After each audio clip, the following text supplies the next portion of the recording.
Until now, if you wanted to measure the movements of parts of somebody's body, you'd need some kind of a device like a remote or a marker. But now, with Natal, the body itself is the input device. Project Natal allows you to control your character, your games, your entertainment experiences through movements of your body. This is the dream of every researcher, taking their blue skies research and seeing it being shipped to millions of people. Folks in my group come from all walks of life, from musicians to artists to algorithmic developers to researchers to product people. And the way that we incubate is essentially to actually embrace all of these different work styles. The first time that you discover something new that you love.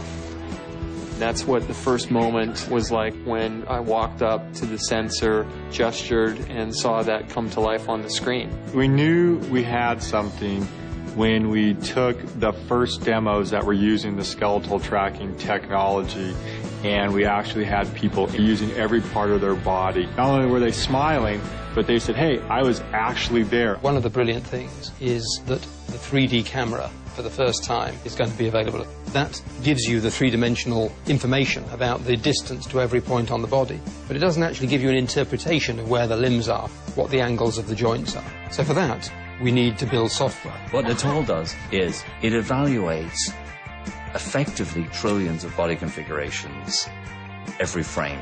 We've made it do that 30 times a second. The person playing with Project Natal doesn't need to change their actions or change their behaviors to fit the technology. Natal technology actually changed itself to fit the way that the player plays. I think this is one of the most successful applications of machine learning and computer vision that's ever been deployed. We should absolutely expect the unexpected. It's 50% hardware, 50% software. The beauty is that we have the ability to tie those together in a magical experience. From the technology side, our goal is just to make that absolutely seamless. You act, it understands. The idea of using your body as a controller, the idea of controlling things with your voice, the idea of connecting with players like we'd never connected before. Suddenly, that white sheet of paper in front of me was filled with ideas. The opportunities to delight consumers, to make our art form more accessible to a broader audience. We've given you a ticket to the coolest party and given you a megaphone to shout out and to interact with the people around you.